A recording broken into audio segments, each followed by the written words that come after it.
Hi friends, कैसे हैं आप सभी। आई होप कि आप सभी अच्छे ही होंगे और अच्छे से स्टडी कर रहे होंगे। तो फ्रेंड्स, मैं सतीश सर आपको मेरे अपने प्यारे YouTube channel S Kumar mathematics centre में आपका स्वागत करता हूं। तो फ्रेंड्स, जैसा कि आप जानते होंगे, मैंने वादा किया है कि क्लास 10th बिहार बोर्ड के जो भी स्टूडेंट पढ़े हैं या फिर नहीं पढ़े हैं अभी तक, वह भी 90 डेज में 450 नंबर, 400 या 450 नंबर तक ला सकते हैं। उसके लिए मैंने पूरे क्वेश्चंस बैंक को फ्री में यूट्यूब पर अवेलेबल करा दूंगा। हर सब्जेक्ट का सॉल्यूशन करा देंगे। तो अभी मैं मैथ पढ़ा रहा था। 2012 में पूछे गए प्रश्नों का ऑब्जेक्टिव क्वेश्चंस को पढ़ा दिए थे। अब सब्जेक्टिव क्वेश्चंस को आज पढ़ाने वाला हूं। तो फ्रेंड्स, क्वेश्चन नंबर 20 वो ऑब्जेक्टिव था 2012 में और 21 से सब्जेक्टिव है। 2012 वाले प्रश्नों में से कम 10 मार्क्स जरूर 2025 के बोर्ड में पूछे जाएंगे। तो फ्रेंड्स, क्वेश्चन नंबर 21 कहता है,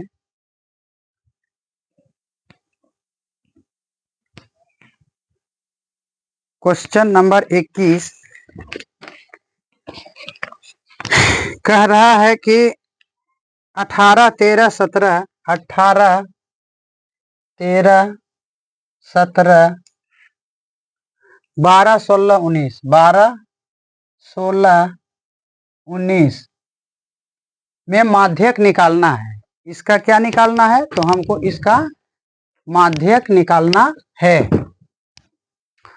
तो माध्यक निकालना है तो फ्रेंड्स, पहले हम गिनने कट रहा है फ्रेंड्स,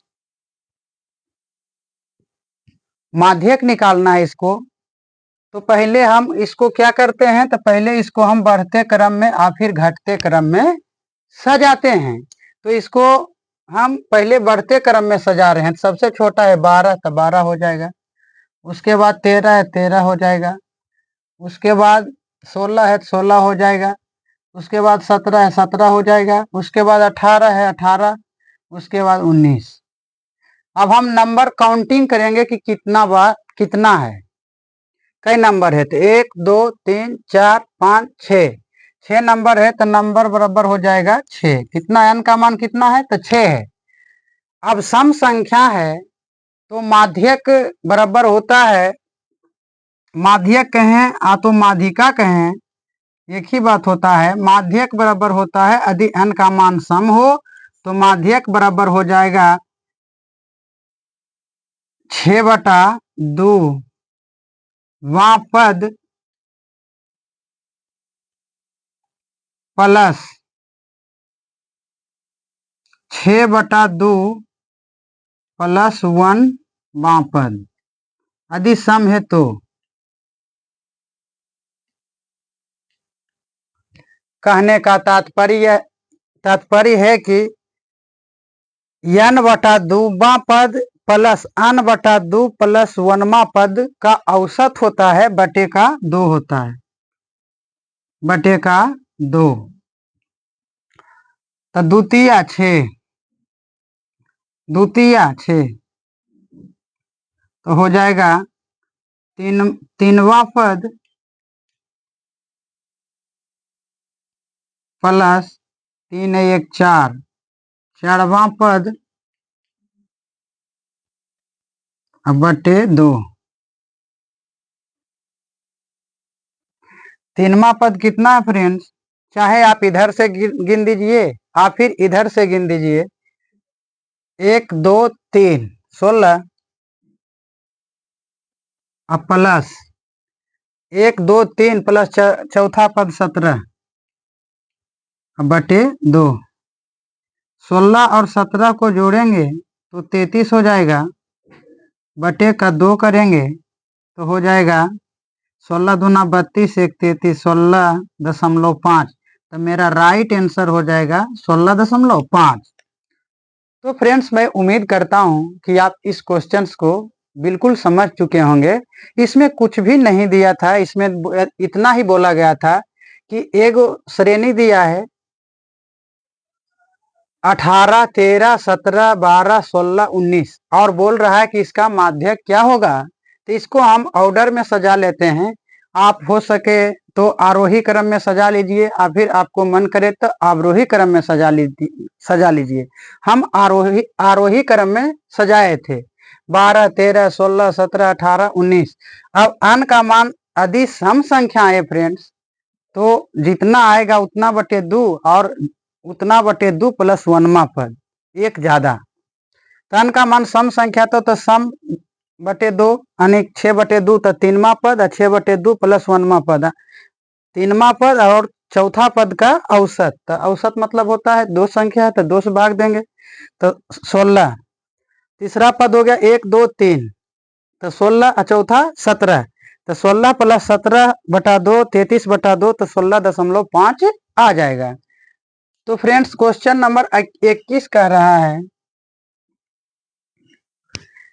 21 में कह रहा है, क्वेश्चन नंबर 22 में कह रहा है 2 tan square 45 degree plus 2 tan square 45 degree plus cos square 30 degree minus sine square 60 degree.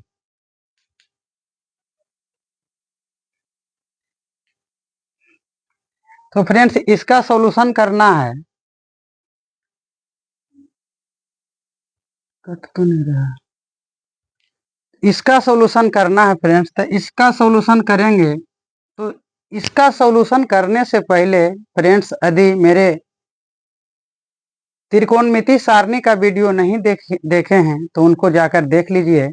इसमें बोला गया 2 tan स्क्वायर 45 तो 2 tan 45 का मान 1 होता है, 1 का स्क्वायर प्लस cos 30 का मान √3/2 होता है तो √3/2 का स्क्वायर माइनस साइन 60 का मान √3/2 होता है तो √3/2 का स्क्वायर। तो 2 गुना 1 का स्क्वायर 1 प्लस √3/2 √3 का स्क्वायर 3 2 का स्क्वायर 2 दूना 4 माइनस 3 2 दूना 4 प्लस माइनस कट जाएगा तो इसका आंसर हो जाएगा 2। तो क्वेश्चन नंबर 22 का आंसर 2 हो जाएगा। क्वेश्चन नंबर 23,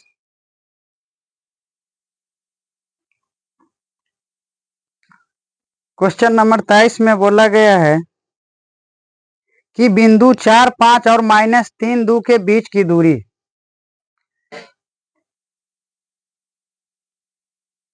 निर्देशांक ज्यामिति का क्वेश्चन है।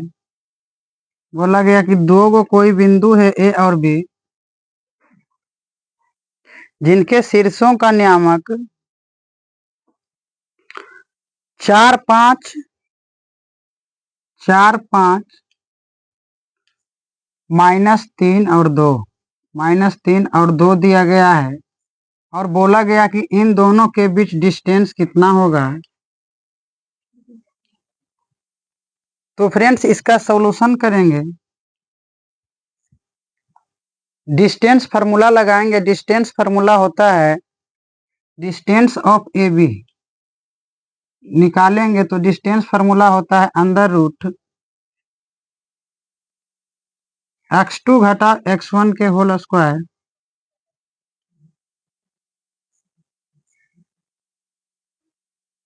y2 घटाओ y1 के स्क्वायर।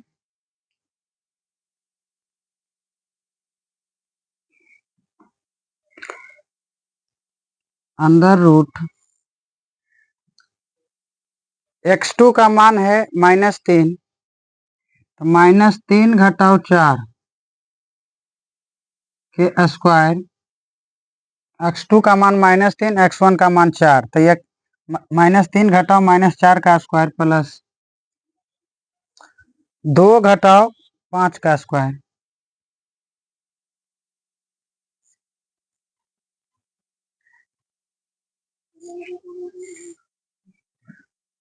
तो हो जाएगा -3 -4 तो -7 हो जाएगा, -7 के स्क्वायर प्लस -3 के स्क्वायर।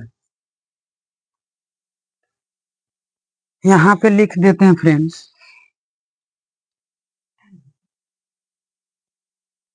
हो जाएगा 7 7 49 प्लस 3 3 9, 49 और 9 जोड़ेंगे तो हो जाएगा 58। तो 58 यूनिट हो गया इसका आंसर, 58 यूनिट इसका हो गया आंसर। तो ए और बी के बीच डिस्टेंस कितना है? तो 58 यूनिट। अब चलते हैं क्वेश्चन नंबर 24 की ओर। तो फ्रेंड्स, मैं उम्मीद करता हूं कि यहां तक आप समझ चुके होंगे।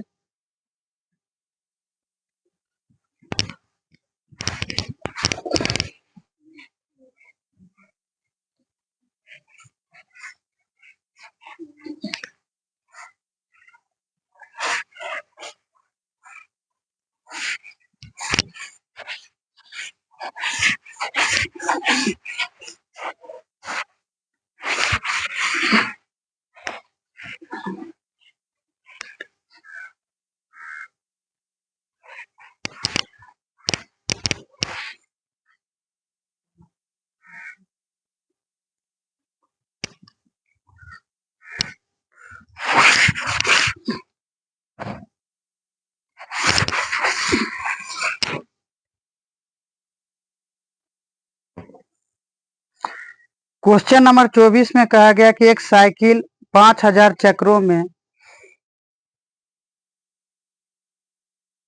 क्वेश्चन नंबर 24 में कहा गया कि एक साइकिल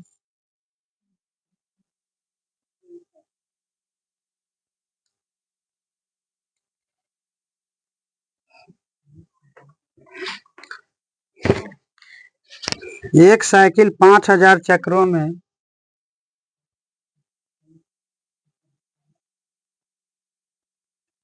में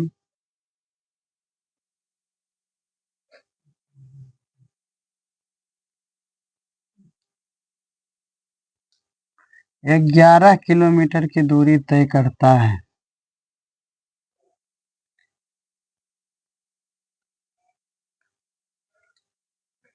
दूरी तय करता है,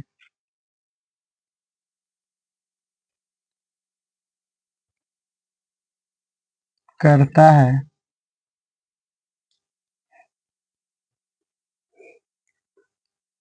तो पहिए का व्यास क्या होगा?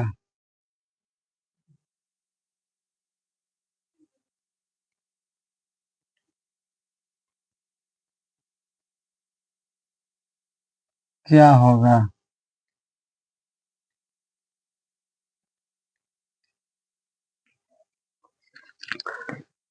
तो फ्रेंड्स, इसमें कहा गया है कि एक साइकिल 5000 चक्रों में 11 किलोमीटर की दूरी तय करता है। 5000 चक्रों में 11 किलोमीटर की दूरी तय करता है तो पहिए का व्यास क्या होगा? एक साइकिल का पहिया है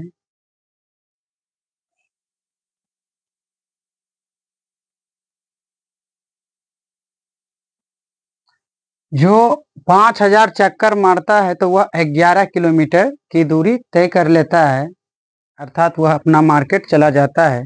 तो बोल रहा है कि उस पहिए का व्यास क्या होगा। तो फ्रेंड्स, पहले हम एक चक्कर में तय की गई दूरी को निकालते हैं। पहिए द्वारा एक चक्कर में तय की गई दूरी, एक चक्कर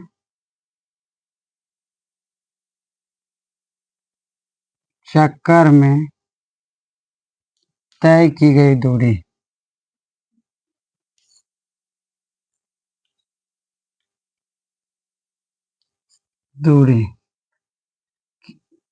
एक चक्कर में जो तय की गई दूरी आएगा वही उस पहिए का परिधि होगा, अर्थात 2πr का मान वही होगा जो एक चक्कर में हम तय की गई दूरी को निकालेंगे। तो 11 किलोमीटर बटे हो जाएगा 5000 चक्कर, 5000 चक्कर, जो चक्रों की संख्या है, इतना चक्कर 5000 चक्कर। तो 11 किलोमीटर को हम मीटर में भी बदलें तो 11 गुने 1000 मीटर हो जाएगा, अब बटे हो जाएगा 5000 चक्कर। 3 जीरो 3 जीरो कैंसिल हो जाएगा, तो 11/5 हो जाएगा। ये हो जाएगा 2πr का मान। 2πr का मान ये हो जाएगा। तो 2 गुना पाई का मान 22/7 होता है, गुने त्रिज्या, इसका मान हो गया 11/5। इसका ही मान कितना आया, तो 11/5। तो इससे r का मान ज्ञात, 2×44 r/7 बराबर 11/5। कोना कोनी गुना करेंगे तो 44 गुना 5, 44 r गुना 5 बराबर अगर 77। तो r का मान हो जाएगा फ्रेंड्स, r का मान जो होगा 77 हो जाएगा 44 गुने 5। तो r का मान हो जाएगा अगर 77, 11 चौके 44, 7/20, 7/20। तो हमको व्यास पूछ रहा है, डायमीटर पूछ रहा है। तो हम सभी जानते हैं कि वृत्त का व्यास जो होता है त्रिज्या का दुगना होता है।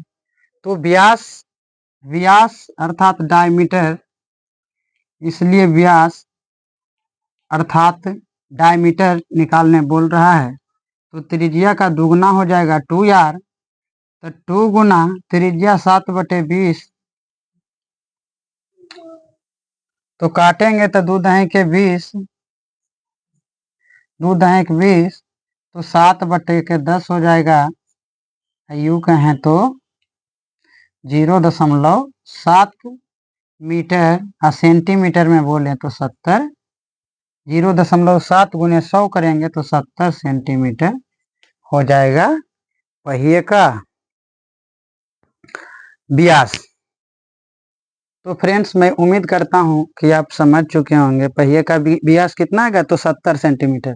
तो इसमें कुछ नहीं बोला था, एक साइकिल जब 5000 चक्कर लगाता है तो 11 किलोमीटर की दूरी तय करता है। पहिए का व्यास क्या होगा?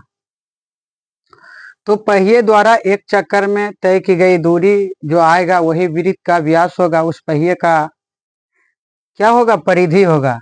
कि पहिया द्वारा एक चक्कर में तय की गई जो दूरी आएगा, डिस्टेंस जो आएगा, वह पहिए का परिधि होगा।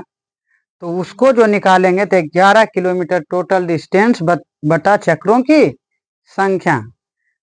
तो ये जो आएगा 2πr आएगा, इससे हम यार निकालेंगे तो यार का मान 7/20 यह आ जाएगा, इतना आ जाएगा मीटर में। और व्यास निकालेंगे तो आ जाएगा 7/10 मीटर।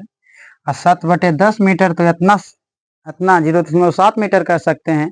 उसको यदि 100 से गुना कर देंगे तो वह आ जाएगा सेंटीमीटर में। तो सेंटीमीटर में कितना आएगा? तो सेंटीमीटर में आ जाएगा 70 सेंटीमीटर। तो मैं उम्मीद करता हूं कि आप क्वेश्चन नंबर 24 को सही से समझ चुके होंगे। तो क्वेश्चन नंबर 25 की ओर चलते हैं।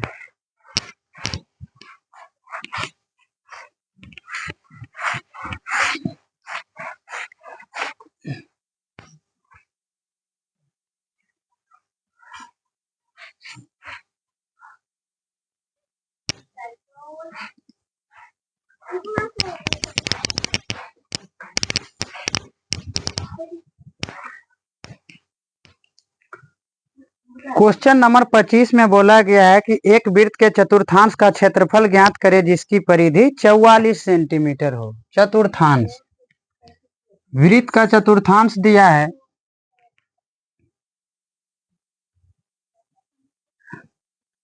एक वृत्त का चतुर्थांश दिया है फ्रेंड्स।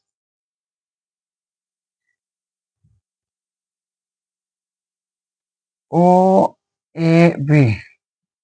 एओ भी एक वृत्त का चतुर्थांश है, अर्थात वृत्त का चौथाई हिस्सा, जिसका दिया गया है कि परिधि 44 सेंटीमीटर है। मान लेते हैं कि चतुर्थांश की त्रिज्या r है, त्रिज्या को r मान लेते हैं, और बोल रहा है कि एक वृत्त के चतुर्थांश का क्षेत्रफल ज्ञात करें। एक वृत्त के चतुर्थांश का क्षेत्रफल, एक वृत्त के चतुर्थांश का क्षेत्रफल ज्ञात करें।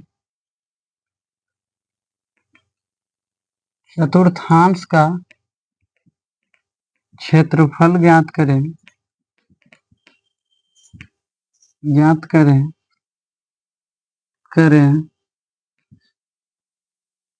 करें जिसकी परिधि 44 सेंटीमीटर हो, जिसकी परिधि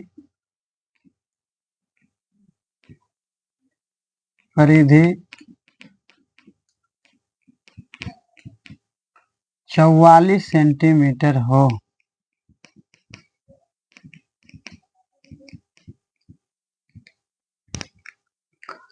तो बहुत हल्का क्वेश्चन है फ्रेंड्स। बोल रहा है कि एक वृत्त के चतुर्थांश का क्षेत्रफल ज्ञात करें जिसकी परिधि 44 सेंटीमीटर हो।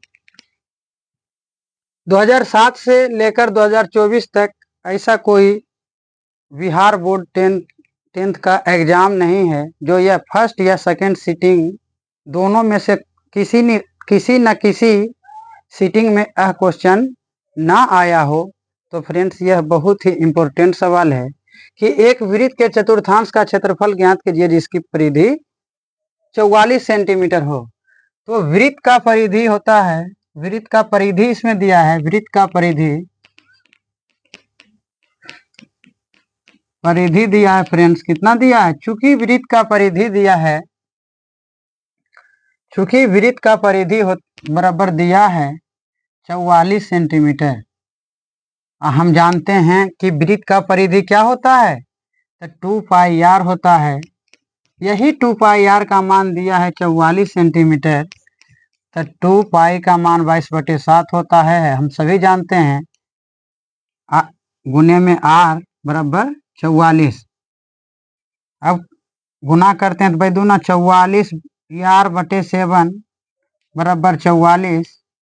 कोना कोनी गुना करते हैं फ्रेंड्स, हो जाएगा 44 r बराबर 7 गुना 44। तो r का मान जो आ जाएगा, r बराबर जो हो जाएगा 7 गुना 44/44, r का मान आ जाएगा 7। r का मान जो हो जाएगा 7, तो 7 सेंटीमीटर आ गया r का मान। हमको बोल रहा था यार, सिर्फ नहीं निकालने बोल रहा था, उस चतुर्थांश का क्षेत्रफल ज्ञात करें। तो चतुर्थांश का क्षेत्रफल होता है फ्रेंड्स 1/4, इसलिए चतुर्थांश का क्षेत्रफल पूछ रहा था। तो चतुर्थांश का क्षेत्रफल हम सभी को याद होगा,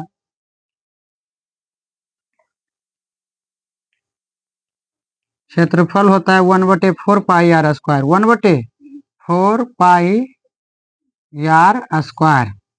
तो 1/4 पाई के मान 22/7, यार r के मान 7 के स्क्वायर। तो 1/4 गुना 22/7 गुने 7 के स्क्वायर करेंगे तो 7 गुने 7, एगो 7 से एगो 7 कैंसिल हो जाएगा, और 2 दूना 4, 2 से 11 दूना 22, तो 11 7 77/2, 77/2 हो जाएगा इसका आंसर। तो इसका आंसर कितना हो जाएगा? 1/4 पाई का मान 22/7, गुना त्रिज्या कितना आया, तो त्रिज्या आ गया 7 में 7, तो 7 गुने 7, तो 7 से 7 कैंसिल,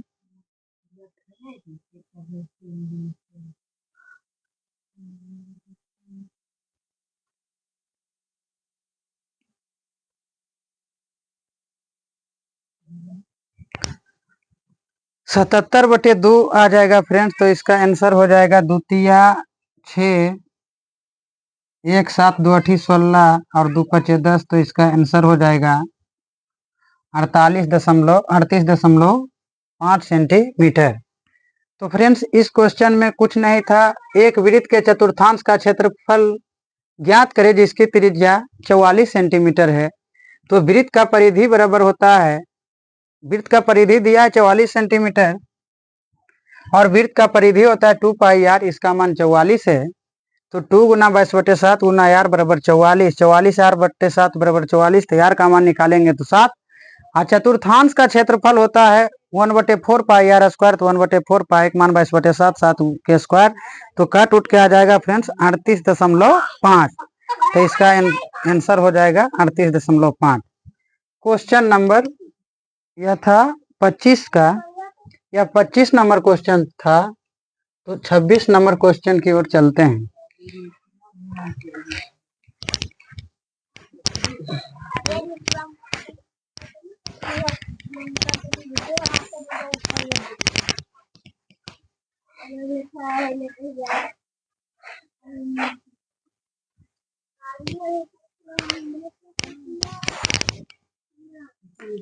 क्वेश्चन नंबर 26 में कहा गया है कि दो समरूप त्रिभुज के क्षेत्रफल,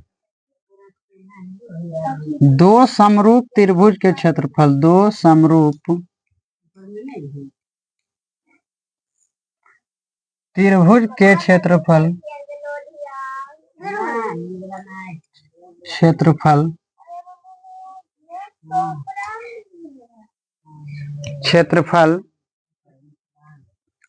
36 वर्ग सेंटीमीटर एवं 81 वर्ग सेंटीमीटर है। 36 वर्ग सेंटीमीटर तथा 81 वर्ग सेंटीमीटर है,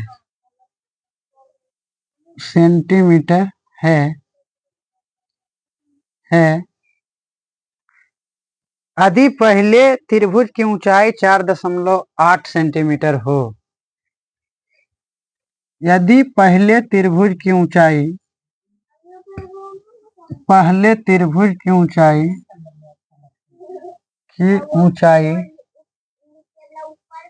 ऊंचाई 4.8 सेंटीमीटर हो,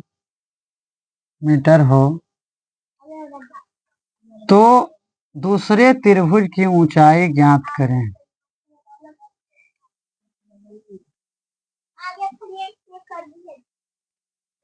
दूसरे त्रिभुज की ऊंचाई ज्ञात करें।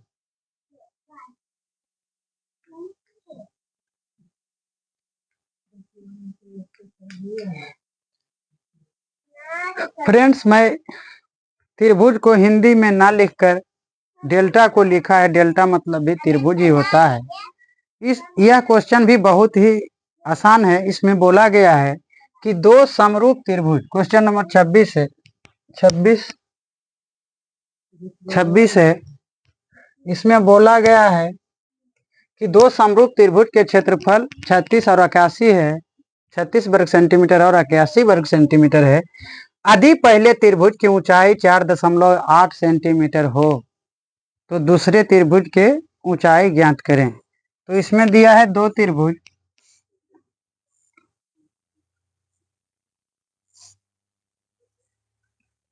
एक त्रिभुज एबीसी है और दूसरा है डीईएफ। ये दोनों समरूप त्रिभुज है फ्रेंड्स, और इनके क्षेत्रफल है एक 36 वर्ग सेंटीमीटर स्क्वायर, एगो 81 वर्ग सेंटीमीटर स्क्वायर। और पहला त्रिभुज की ऊंचाई 4.8 सेंटीमीटर हो, यदि इस ऊंचाई का मान 4.8 सेंटीमीटर हो, 4.8 सेंटीमीटर हो, तो दूसरे त्रिभुज के जो ऊंचाई होगा वह कितना होगा, यही हमको ज्ञात करना है। तो इसमें लिखेंगे फ्रेंड्स कि चूंकि हम जानते हैं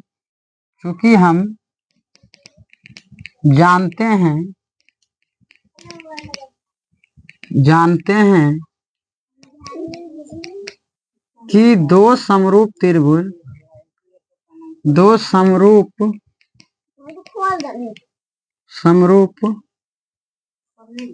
त्रिभुज के क्षेत्रफल का अनुपात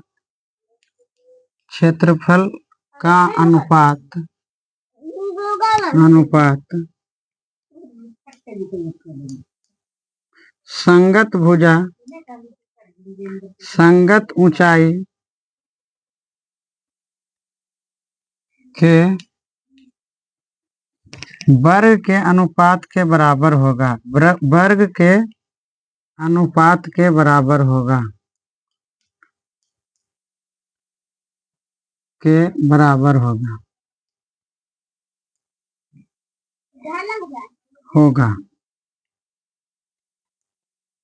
होगा। तो friends, area of triangle, area मतलब त्रिभुज का क्षेत्रफल फ्रेंड्स, ABC बटे एरिया ऑफ ट्रायंगल DEF,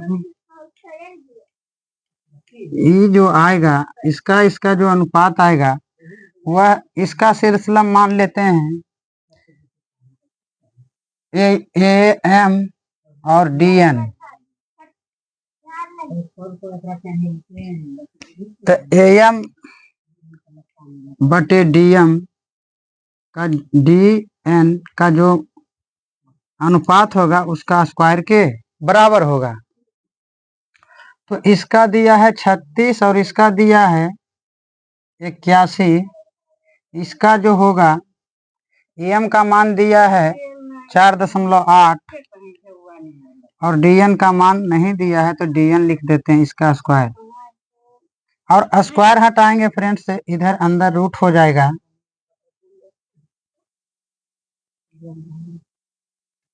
4.8 बटे DN।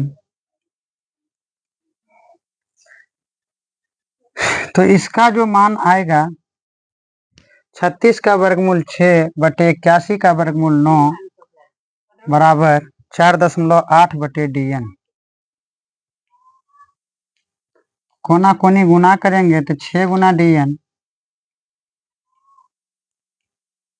9 गुना 4.8, DN बराबर हो जाएगा 9 गुना 4.8 बटा हो जाएगा 6, 6 48, 8 9 72, 72 लिखेंगे, लेकिन दशमलव के बाद एक अंक होगा तो लिख देंगे 7.2 सेंटीमीटर। तो फ्रेंड्स, मेरा राइट आंसर हो जाएगा 7.2 सेंटीमीटर। तो यह क्वेश्चन में ज़्यादा मेहनत नहीं करना था। इस क्वेश्चन में कहा था कि दो समरूप त्रिभुज के क्षेत्रफलों का अनुपात 36 वर्ग सेंटीमीटर तथा 81 वर्ग सेंटीमीटर है। यदि पहले त्रिभुज की ऊंचाई 4.8 सेंटीमीटर हो तो दूसरे त्रिभुज की ऊंचाई का मान क्या होगा। तो यदि आप ट्रायंगल वाले थ्योरी को नहीं पढ़े हैं तो मेरे डिस्क्रिप्शन में जाइएगा, तो वहाँ पे ट्रायंगल वाले थ्योरी, सब्जेक्टिव क्वेश्चंस और ऑब्जेक्टिव क्वेश्चन सारा मिल जाएगा। और देसी तरीका जो होता है ऑब्जेक्टिव क्वेश्चन का वह भी मिल जाएगा। तो इसमें एक ट्रायंगल में थ्योरी होता है कि हम जानते हैं कि दो समरूप त्रिभुज के क्षेत्रफलों का अनुपात वही होता है जो उसके संगत ऊंचाई के वर्ग के अनुपात के बराबर होता है। तो एरिया ऑफ ट्रायंगल ABC बटे एरिया ऑफ ट्रायंगल DEF का जो अनुपात आएगा वह संगत ऊंचाई जो है AM और DN के स्क्वायर के बराबर होगा। तो इससे मान निकाल लेंगे तो मेरा मान आ जाएगा 7.2 सेंटीमीटर। तो मैं उम्मीद करता हूं फ्रेंड्स कि इस क्वेश्चन को आप समझ चुके होंगे। अब क्वेश्चन नंबर 27 में कहा गया है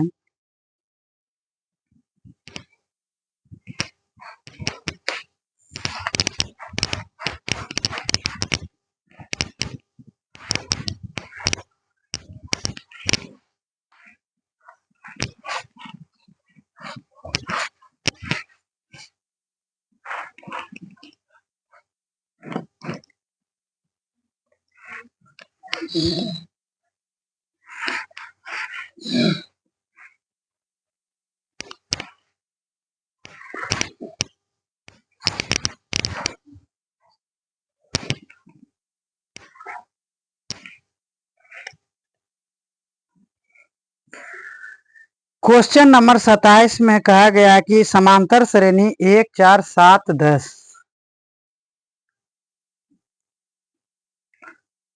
एपी दिया गया है।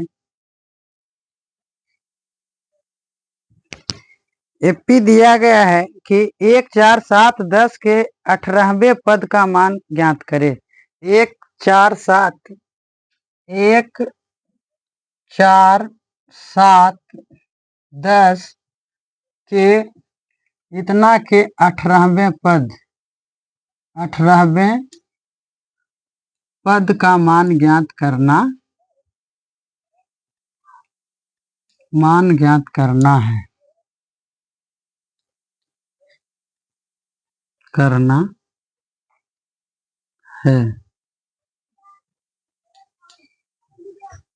तो फ्रेंड्स, यह भी बहुत ही आसान क्वेश्चन है। इसमें बोला गया है कि एक समांतर श्रेणी दिया है, एपी दिया है, जिसमें बोला गया है एपी है 1 1 4 7 10 और बोल रहा है कि 18वें पद का मान क्या होगा।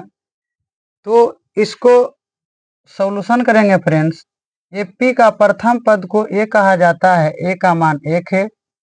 डी कॉमन डिफरेंस निकालते हैं फ्रेंड्स, तो लिखते हैं A2 घटाव A1 या तो A3 घटाव A2। जस्ट अगले पद में पिछले पद को घटाना होता है।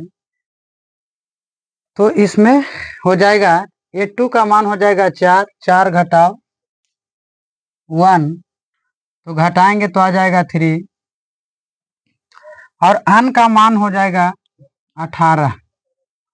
तो फ्रेंड्स, एक फार्मूला होता है an बराबर a plus n-1 into D. A 18वां पद निकालेंगे तो ए 18वां पद निकालेंगे फ्रेंड्स, तो nवां पद हो जाता है n-1 इंटू डी, और 18वां पद 18 n के मान रखेंगे तो 18 में 1 घटेगा 17, तो a प्लस 17 डी हो जाएगा। अर्थात a का मान कितना है फ्रेंड्स, तो a का मान 1 है, तो 1 प्लस 17 गुना डी का मान कितना है, तो डी का मान 3 है, तो 3 लिख देंगे। तो 1 प्लस 17 51, तो 51 में 1 जोड़ेंगे तो 52, तो मेरा राइट आंसर हो जाएगा 52। तो इसमें कुछ नहीं था, ए का मान दिया था 1, डी का मान होता है A2 घटाव A1, तो इसका मान निकाल लेंगे तो हो जाएगा 3, n का मान 18। चूंकि an बराबर a plus n minus 1 into D होता है, जब n लेते हैं तो यहाँ पे n में 1 घटता है, डी 18 लेंगे तो 18 में 1 घटेगा 17 डी, और निकाल देंगे फ्रेंड्स, तो मेरा राइट आंसर आ जाएगा 52। क्वेश्चन नंबर 28 में कहा गया है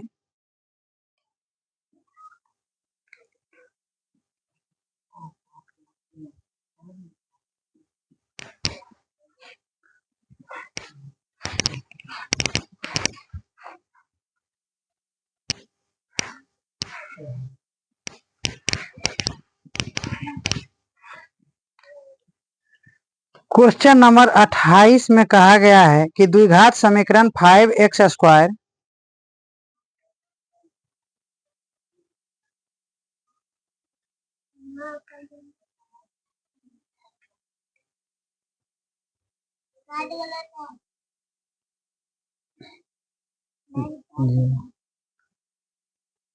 लाइट कट गलो।